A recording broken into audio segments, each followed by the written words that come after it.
हिंदुओं को बहुत साफ साफ लफ्जों में कुरान के अंदर इसी प्रकार से कहीं पर मल कहा गया है, कहीं पर सुअर कहा गया है, कहीं पर बंदर कहा गया है। मतलब भाई साहब ने ऑपरेशन महादेव का मखौल उड़ा दिया ताकि मुसलमान खुश हो जाएं।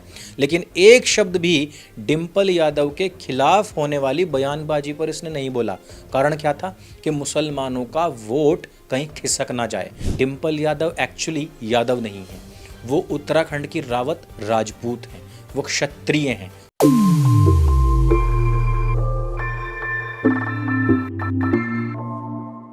मित्रों, लगातार दोगलापन बढ़ता ही जा रहा है।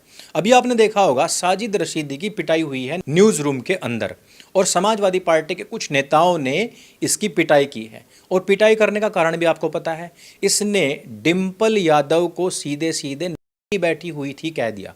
जो मोहतरमा थी डिंपल यादव जी, आप उनकी पीठ का फोटो देख लीजिए, बैठी हैं। मस्जिद का प्रकरण आपको पता ही है। बिजली चोर संभल का सांसद मस्जिद के अंदर अखिलेश यादव डिंपल यादव को लेकर के बैठा हुआ था। एक मीटिंग चल रही थी जिसके बाद में डिबेट हुई।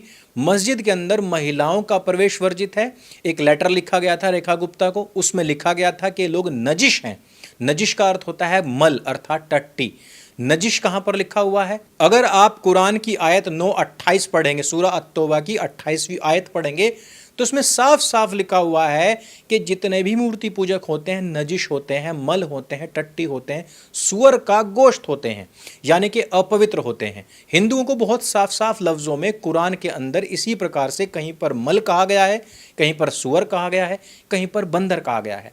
लेकिन अखिलेश यादव या उनकी पार्टी के समर्थक जितने भी हिंदू हैं, इनको नहीं पता है कि जिन मुसलमानों का वोट लेने के लिए ये हिंदुओं को मरवा देते हैं, कार सेवकों के ऊपर गोली चलवा देते हैं, जिन मुसलमानों का वोट लेने के लिए राम मंदिर का बहिष्कार कर देते हैं, जिन लोगों का वोट लेने के लिए ऑपरेशन महादेव तक का भी मखौल उड़ा देते हैं।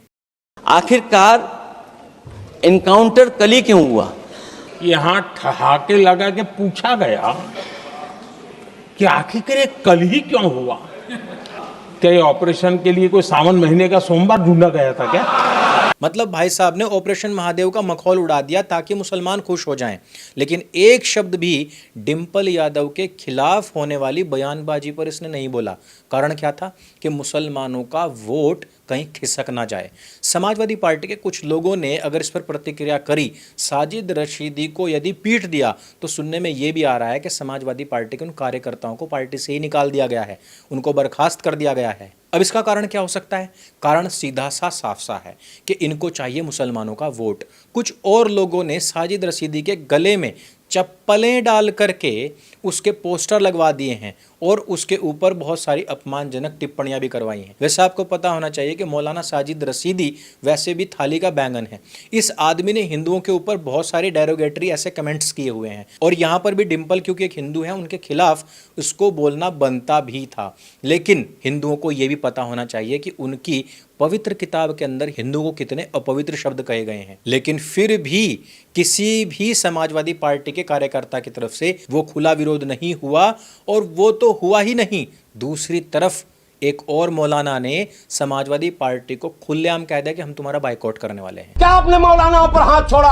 अगर उस व्यक्ति को पार्टी ने निकाल कर बाहर नहीं किया तो मुसलमानों को समाजवादी पार्टी को लात मारकर बाहर निकालना चाहिए, ये मैं अपील कर रहा हूं।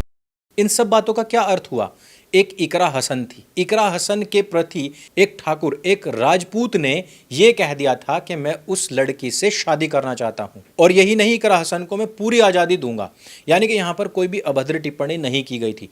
पूरी समाजवादी पार्टी के कार्यकर्ता, सारे के सारे मुसलमान एक मुश्त हो गए थे इकरा हसन की सपोर्ट में।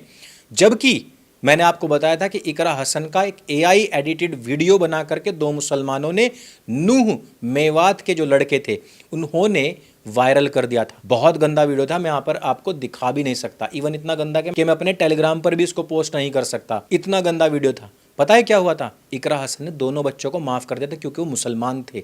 इसके ऊपर थोड़ा सा भी आउटरीच नहीं हुआ था। दूसरी तरफ एक ठाकुर ने आकर ये बात कह दी तो इसके ऊपर इतना हंगामा हुआ।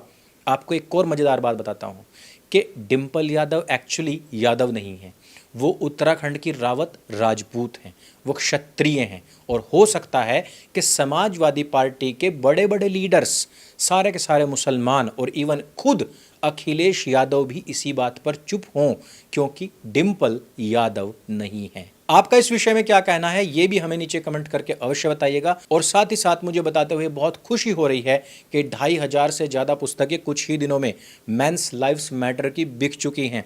पुरुषों को अपने अधिकारों को सुरक्षित करने हेतु, उनको जानने हेतु इस पुस्तक का प्रत्येक पुरुष तक पहुंचना अत्यंत आवश्यक है। वैसे एक और चीज़ है कि इसके फर्स्ट एडिशन में केवल 5000 पुस्तकें छपी हैं और मैं इसका द्वितीय एडिशन नहीं छपवाने वाला क्योंकि ढाई मोर्चा पार्ट 2 आने वाली है। इस वीडियो में सिर्फ इतना ही। अगर इस वीडियो से संबंधित आपके पास में कुछ भी जानकारी है नीचे कमेंट करके अवश्य बताइएगा। और अगर ये वीडियो आपको अच्छी लगती है, जानकारी से भरपूर लगती है, इसको भी सबके साथ में शेयर अवश्य कीजिएगा। मेरे संग बोली सत्य सनातन वैदिक धर्म की जय। जय हिंद, वंदे मातरम।